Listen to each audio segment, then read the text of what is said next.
Welcome back to the show. I'm Max Keiser with Stacey Herbert. Stacey, tell the people what's happening now. What's the next big story we're covering on the show? Tell the people. The 0% solution. This is one of the solutions to this global great mirage collapsing of the housing bubbles. Desperate UK central bank slices rate to 1%. Another headline, this rate may not do it, but next comes a leap of faith. With this, they're talking about quantitative easing. And the final headline, the Federal Reserve Board Abolition Act, House Resolution 833. Aha! Now we're getting into some heavy politics. Peter, Schiff, I have to ask you this one. The Federal Reserve Board Abolition Act, H.R. 833, put forward by your buddy, Representative Ron Paul. He wants to get rid of the Fed. What do you think?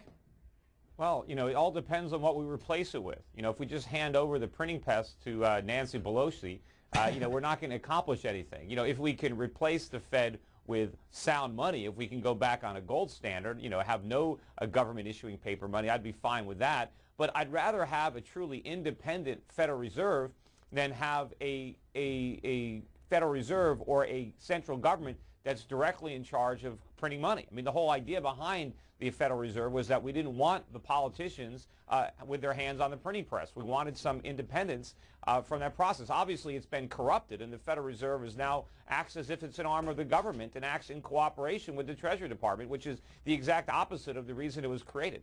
Now, the Federal Reserve, of course, famously, quote-unquote, sets interest rates. But if it's a free market in America, shouldn't the market set interest rates?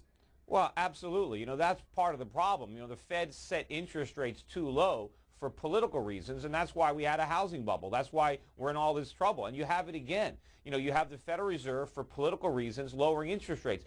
The central banks should be raising interest rates. Interest rates are much too low in the United States. What we need is to reward savings, and we need to discourage consumption. But everything the government is doing right now, our stimulus plans, our bailouts, it's all designed to get Americans borrowing and spending more money. But that's not the solution. That's more of the problem. I'm a saver. I'm not a speculator. I'm being penalized in this war of the speculators versus the savers, of which I am a saver. Claude Trichet at the European Central Bank, he's trying to keep rates high on behalf of us savers, but he's being sucked into this global downward sinkhole of lower interest rates. What's up with Trichet? Should he stand firm against these interlopers in America and their low interest rates, their artificially low rates? If the economy really goes into a deep funk, then you can go goodbye to your savings. And so the best way for you to keep your savings long term and to keep them and to protect them is for the economy to pick up again. You have a major disaster situation both in the US and in Europe. The US has realized it, and the Europe maybe hasn't realized it yet.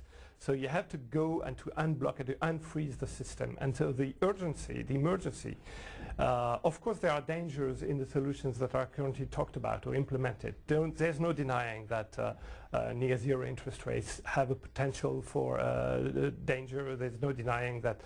Zero interest rate policy around the world seems not to have worked at this moment. The credit is not flowing. Loans are not being issued. Now we're hearing this word quantitative easing. Can you explain what quantitative easing and how we might see it and what it is? All quantitative easing is inflation. It's just the government's printing money and buying stuff, buying bonds, buying mortgage-backed securities, buying credit card debt. It's just a euphemism for inflation. Whenever they talk about quantitative easing, all they're saying is we want more inflation. We want to create inflation, and that's the wrong thing to be doing. Yeah, I agree that quantitative easing is what you do when everything else has failed. So it's a sign of failure if you have to resort to that. You know, Pierre says goodbye savings. And, you know, Peter, I read a very good essay you wrote last year on the French and their experience with the assignats, similar to the French population. Goodbye savings. Pretty soon after that, it was hello French Revolution. And I see huge anxiety around the world. People are getting their economies eviscerated, and people are out in the streets.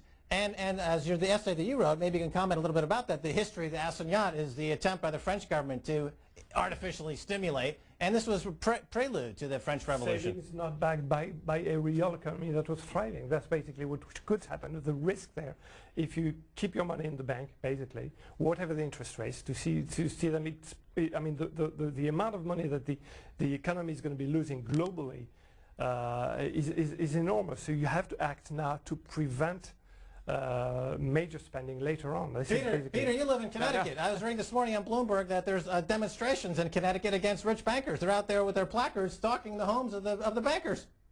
Well, I haven't seen them yet, but you know, the problem is all what they're trying to do is they're trying to steal all the savings and spend it now.